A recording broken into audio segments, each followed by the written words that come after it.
បាទសួស្តីពុកម៉ែបងប្អូនបាទថ្ងៃនេះមកជួបខ្ញុំបាទជាមួយនឹងឈុត6គ្រាប់បាទ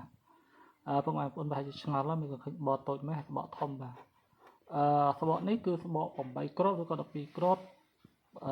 បើ8គ្រាប់បតធំតែបើ12គ្រាប់គឺបតធម្មតាពុកម៉ែបងប្អូនបាទតែនេះគឺ6គ្រាប់ប្រភេទដុំភ្លើងធំអញ្ចឹងវាអត់ត្រូវទេបាទតែបងប្រុសគាត់ឆ្លាញ់បែបហ្នឹងអញ្ចឹងគាត់យកស្បកបែបហ្នឹងមើលទៅឃើញបតវាតូចបាទឃើញបតវាតូចហើយអត់សូវបានបង្ហោះវីដេអូពុកម៉ែបងប្អូនបាទមានពុកម៉ែបងប្អូនខ្លះប្រហែលជាឆ្ងល់ហើយប្រហែលជាបាត់មកទៅណាដែលឃើញវីដេអូបាទ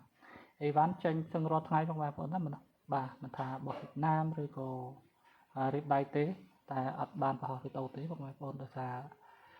វីដេអូខ្ញុំមិនច្រើនហើយបាទវីដេអូខ្ញុំមិនច្រើនហើយម្យ៉ាងទៀតពុកម៉ែបងប្អូនគឺសុទ្ធតែភាគច្រើនណាបាទមិនទាំងអស់ទេភាគច្រើនគឺសុទ្ធតែស្គាល់លេខទូរស័ព្ទខ្ញុំហើយឬក៏អាចនិយាយបានថាខ្ញុំគាត់គង់ជួនម៉ួយដែលធ្លាប់ទិញពីខ្ញុំគាត់ថាបានបាទណែម៉ួយថ្មី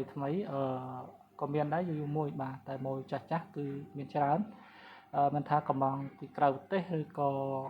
រៀបដៃទេបាទហើយប្រភេទនេះគឺជាប្រភេទ6គ្រាប់ប្រភេទដុំភ្លើងធំ42បាទ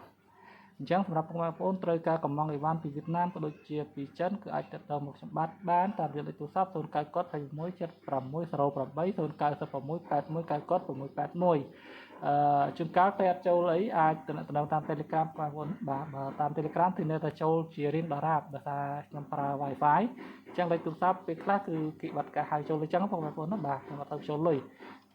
បាទហើយដូចនេះគឺតម្លើងទៅតែតម្លើងរួចបាទជូនបងនៅខាងព្រៃភ្លឺបាទមិនពេញយើងនេះទេបាទហើយសម្រាប់ពុកម៉ែបងប្អូនដែលមានបញ្ហាហើយពិបាករកជាងធ្វើមិនថារបស់វៀតណាមមិនថារបស់ចិន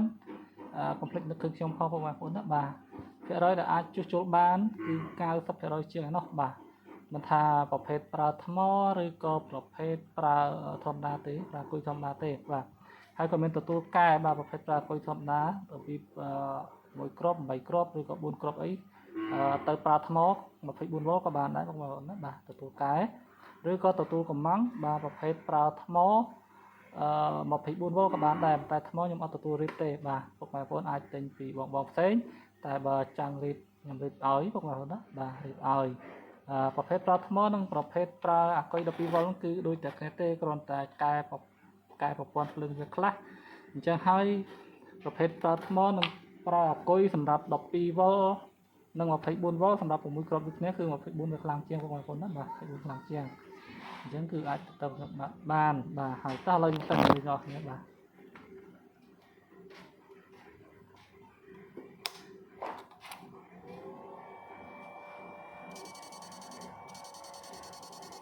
សម្លេងនេះគឺបែបហ្នឹងបងប្អូនណាបាទទាំងសម្លេងទាំងពលឺបាទ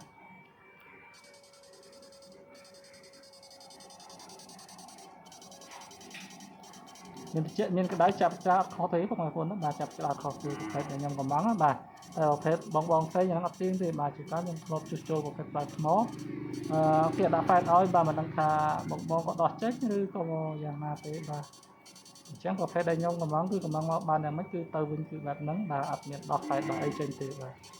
បើតាហ្វែតការពេលចាប់ច្រាស់ហ្នឹងវា3 4គ្រាប់ដែរបងប្អូនណាបាទ